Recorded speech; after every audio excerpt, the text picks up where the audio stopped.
একনাগাড়ে মূর্তি এবং ভাস্কর্যের বিরুদ্ধে আন্দোলন করে যাওয়া, যাচ্ছে তাই জঘন্য কথাবার্তা বলা, বুড়িগঙ্গায় ভাসিয়ে দিতে চাওয়া রাজনীতি যারা করে এসেছেন এবং এখনও করছেন, তাদের মধ্যে অন্যতম সামনের সারিতে এবং সব থেকে ভয়ঙ্কর কথাগুলো যিনি প্রতিনিয়ত বলে থাকেন, সেই মামুনুল হক এবার ভাস্কর্যের সংজ্ঞা, মূর্তির সংজ্ঞা পাল্টে দিলেন।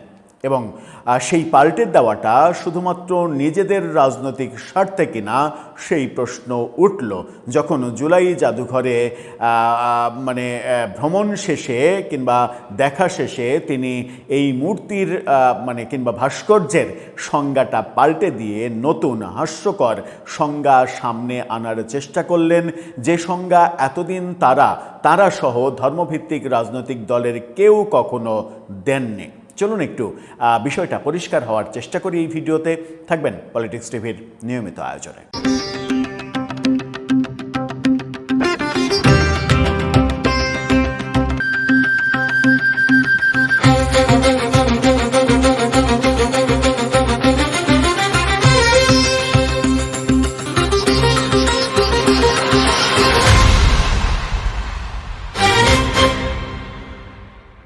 দর্শক, বলছিলাম মূর্তির সংজ্ঞা ভাস্কর্যের সংজ্ঞা। মূর্তি বললে তো আবার সনাতন ধর্মের মানুষদের যে পূজা, সেই পূজার ব্যাপারটা বলা হয়।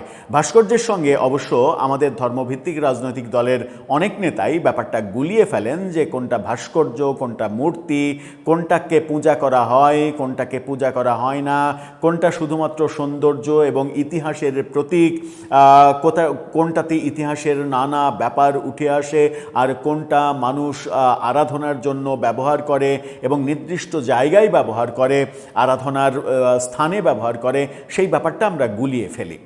তবুও আমরা যেটা দেখেছি সেটা হচ্ছে যে এই মামুনুল হককেই আমরা বলতে শুনেছি, হুঙ্কার দিতে শুনেছি যে বঙ্গবন্ধুর ভাস্কর্য বুড়িগঙ্গায় ভাসিয়ে দেওয়া হবে। পুরান ঢাকার এক জায়গায় বঙ্গবন্ধুর ভাস্কর্য করার হচ্ছিল, প্রস্তুতি চলছিল আওয়ামী লীগের আমলে। সেই সময় তিনি এরকম কথা বলেছিলেন এবং বলেছিলেন যে ভাস্কর্য সেটা যদি বঙ্গবন্ধুর হয় সেটার বিরুদ্ধে আমরা, যদি জিয়াউর রহমানের হয় সেটার বিরুদ্ধেও আমরা, সেটা যদি আমার বাপেরও হয় তার বিরুদ্ধেও আমি আন্দোলন করব এবং সেটা ভেঙে গুড়িয়ে দেব। এই যে ভেঙে গুড়িয়ে দেয়া, বিরুদ্ধে আপনি কথা বলতেই পারেন, কিন্তু ভেঙে গুড়িয়ে দেয়া, এখানে সন্ত্রাসবাদের ব্যাপারটা বারবার ঘুরে ফিরে আসে, অভিযোগ করার চেষ্টা করেন অনেকে। এবার জুলাই জাদুঘর তিনি পরিদর্শন করলেন। জুলাই জাদুঘরে নানাভাবে এই ভাস্কর্য স্থান পেয়েছে এবং জুলাই জাদুঘরে এমনকি ওই শাপলা চত্বরের হুজুরদের নিয়ে ভাস্কর্যও তৈরি করা হয়েছে।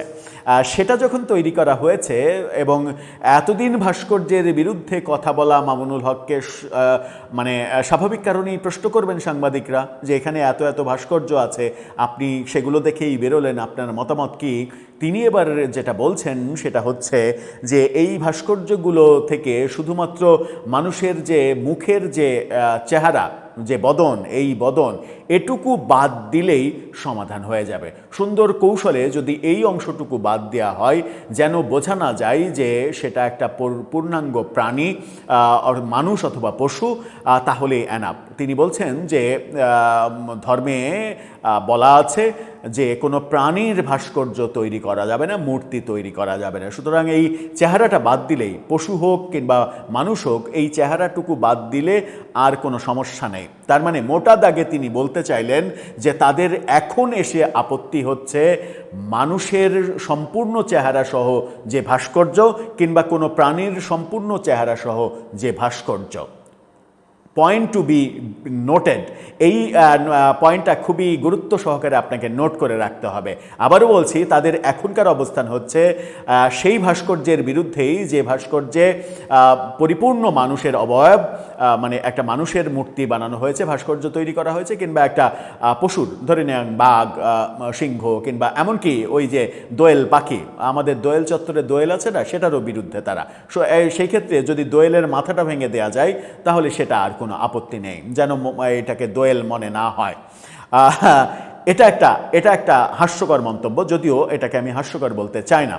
এখন মোদ্দা কথা যেটা বলতে চাই সেটা হচ্ছে যে তাহলে মানুষের মূর্তি এবং পশুর মূর্তি, এই দুই মূর্তি না থাকা সব কিছুকে তিনি বৈধ বলছেন এবং সব কিছুর পক্ষে তিনি এবং তারা অবস্থান করছেন, কোনো কিছুর বিরুদ্ধে না তিনি।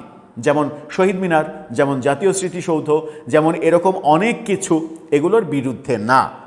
কিন্তু আমরা গত 54-55 বছরের ইতিহাস যদি ঘাঁটি, তাহলে বাংলাদেশের ধর্মভিত্তিক রাজনীতি করে কিংবা ধর্মভিত্তিক প্ল্যাটফর্ম কেউ কি শহীদ মিনারকে গ্রহণ করেছেন? আমাদের যে স্মৃতিসৌধ, জাতীয় স্মৃতিসৌধ, সেই স্মৃতিসৌধকে গ্রহণ করেছে। এবারের গত 21শে ফেব্রুয়ারি এবং গত 26শে মার্চের যে স্বাধীনতা দিবস, এই স্বাধীনতা দিবস ছাড়া 12ই ফেব্রুয়ারিতে নির্বাচন হয়েছে, 12ই ফেব্রুয়ারির পরে, এমনকি গত ডিসেম্বরে 16ই ডিসেম্বরেও কি জামাত ইয়েতে গিয়েছে, কি বলে, স্মৃতিসৌধে গিয়েছে? স্মৃতিসৌধে গিয়ে ফুল দিয়েছে? দেয়নি তো। নির্বাচনের পরে তারা যখন প্রধান বিরোধী দল হলো, তখন তারা শহীদ মিনারে গেল, ফুল দিল, তখন তারা জাতীয় স্মৃতিসৌধে গেল, ফুল দিল, এবং তারা বলল কি রাষ্ট্রীয় আচার পালন করতে এসেছি, এবং সেটা মনের বিরুদ্ধে, দায়িত্ব, রাষ্ট্রীয় দায়িত্ব, তাই পালন করতে এসেছি। এটা তার ইমানের জায়গা থেকে তিনি আসেননি। তার মানে ইমানের জায়গা থেকে এখনও তারা মানেন না শহীদ মিনার এবং স্মৃতিসৌধের অস্তিত্ব। কিন্তু মামুনুল হক বলছেন প্রাণীর অবয়বে মুখাবয়ব না থাকলে, অর্থাৎ সেটাকে পরিপূর্ণভাবে মানুষ কিংবা পশু এটা চিহ্নিত করা না গেলে সেই ভাস্কর্যে তাদের কোনো আপত্তি নেই। আমি আশা করব যে খুব সামনেই যে আগামী বিজয় দিবস 16ই ডিসেম্বর, সেই বিজয় দিবস 16ই ডিসেম্বরে শহীদ মিনারে না, জাতীয় স্মৃতিসৌধে মামুনুল হক এবং তার পক্ষের বিশাল জনগোষ্ঠী, অন্তত 1 লক্ষ কওমিভিত্তিক ছাত্রছাত্রীদের নিয়ে তিনি জাতীয় স্মৃতিসৌধে যাবেন এবং আমাদের মহান মুক্তিযুদ্ধের বীর শহীদদের প্রতি তিনি শ্রদ্ধা জানাবেন। তাহলে আমরা আজকের এই জুলাই জাদুঘর পরিদর্শন শেষে তার যে ব্যাখ্যা, সেই ব্যাখ্যাটা তিনি সত্য বলছেন এবং তিনি মন থেকে বলছেন।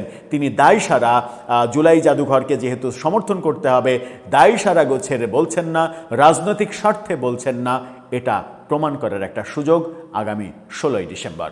দর্শক, ততদিন পর্যন্ত না হয় আমরা অপেক্ষা করি। কি বলেন? আপনার মন্তব্য জানিয়ে লিখতে পারেন আমাদের কমেন্ট বক্সে।